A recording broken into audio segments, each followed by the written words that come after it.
Resuming debate, the honourable member for Caribou Prince George. Well, thank you, Madam Speaker, and it is an honour to stand to speak to our honourable colleague from Bow River's motion M108, I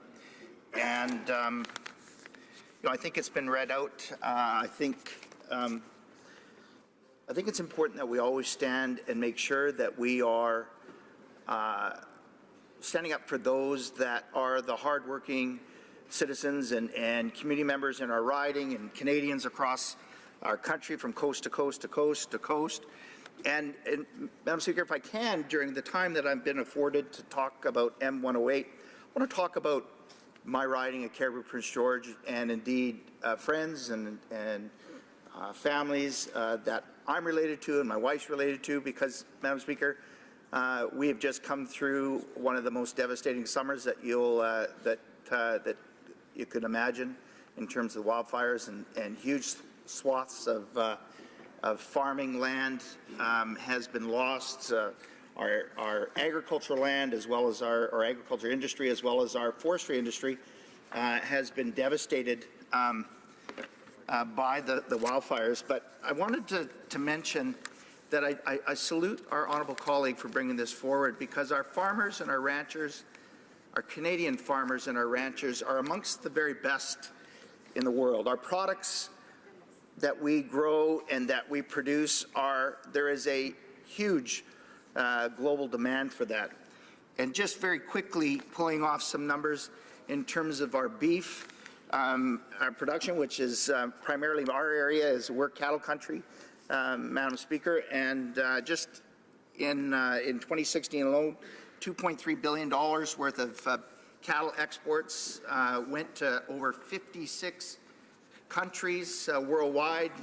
Right now, the U.S. being our #1 trading partner in terms of our beef shipments, Madam Speaker, which again speaks to maybe some reasons why we should be diversifying those trade lines. But, Madam Speaker, some of the things that our previous government did was invest in our our farmers and our ranchers and our agriculture sector to make sure that they were leading the charge in terms of new technology and the ways that making ourselves globally sustainable and also globally attractive. It's because our products and our farmers and our ranchers are above anything else, Madam Speaker.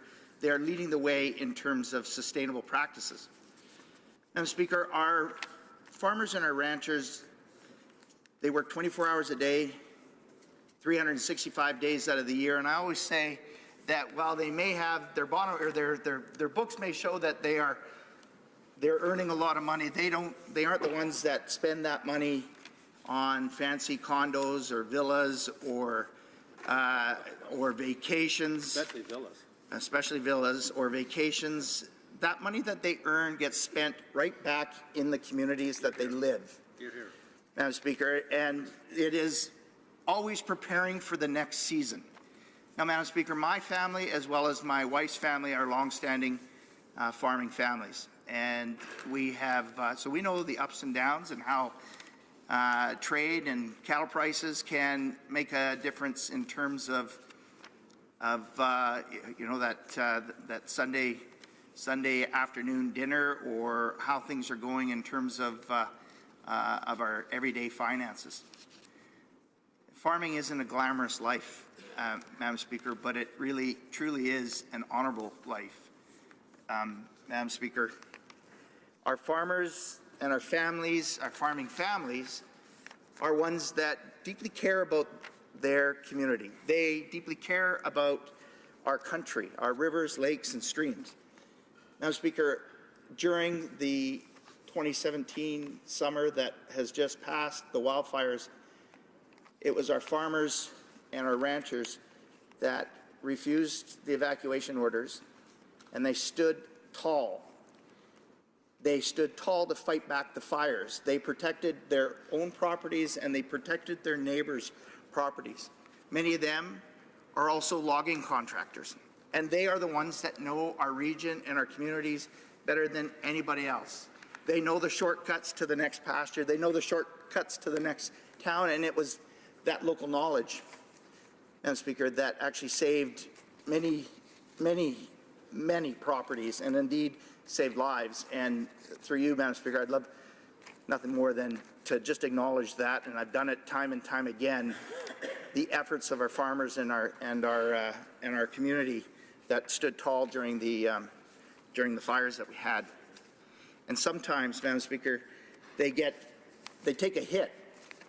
You know, as we've just seen with the unfair tax proposals that were put forth a few weeks back, it was going to target our farmers.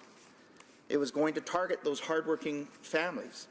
Now, I've yet to see, I think the announcement's just been made about what these changes look like, and Madam Speaker, I haven't seen that yet, but I can tell you this, that those hardworking farming families are not the ones that we should be doing. We should be doing everything in our power to make sure that we are celebrating them, not punishing them, Madam Speaker. And our government invested heavily over our term in our agriculture sector, because we knew that this was a competitive area for Canada, and it was an area that Canada can really be on the forefront in terms of whether it's technology or new practices. Madam Speaker, some of the challenges that we face in terms of ranching and farming families is that we, as I said earlier, it's not a glamorous life. It's a very hard life. Our farmers, much like our foresters and our fishers, really are the salt of the earth. They are hardworking. They never say no. They have the can-do spirit. But some of the challenges that they face is that next generation is not coming along behind them to really take over the family farms. And so some of the challenges that we face in our neck of the woods is that we've seen international firms come along, and you can't blame those farmers that don't have the next generation coming behind them, offering huge sums of money to take over the farm. And we've lost a lot of agricultural land, Madam Speaker, because these international groups have come in and they've plowed under generations and generations of grazing land and fields, and for the purpose of carbon credits offshore. Now, Madam Speaker, I first came aware of this in 2015 as I was running for the Conservative nomination and indeed running for this position. And it was shameful to see that we lost in excess of about 20,000 acres in our neck of the woods, prime agricultural land that was mowed under and sprayed with incredible amounts of pesticide, and with no care whatsoever with respect to adjacent fields and herds, Madam Speaker. And it was all for an offshore company that was that makes many brand names that I was shocked to learn that they had purchased this plot of land and mowed under all for carbon credits, offshore carbon credits, which is shameful.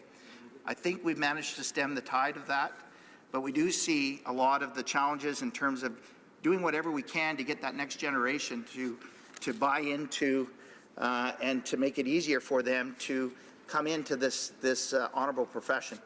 Madam Speaker, as it has been mentioned, and back to the motion, our farmers and our ranchers truly are the conservationists of our land. They know their land better than anybody else. They care for their animals like no other, Madam Speaker. And if you've ever seen a rancher that has lost part of their herd to wolf kills or predator kills, and you've seen how they grieve and how it bothers them, Madam Speaker, it would be truly moving. I know we get time and time again, we get people that don't understand the farming life, the ranching life, the rodeo life, that complain about rodeo being rough and animal cruelty. Madam Speaker, it's a way of life. It's a way of our life in the Cariboo, and I'm proud of it, Madam Speaker. And I'll end. You told me that this is it. I'm proud of our families. I'm proud of our families in the Cariboo, and I'm proud of our ranchers and our farmers right across this country. Moreover, and I'll always stand with them and make sure that they know that they'll get every support and everything they can from myself as Member of Parliament for Cariboo Prince George. Thank you very much. Before we resume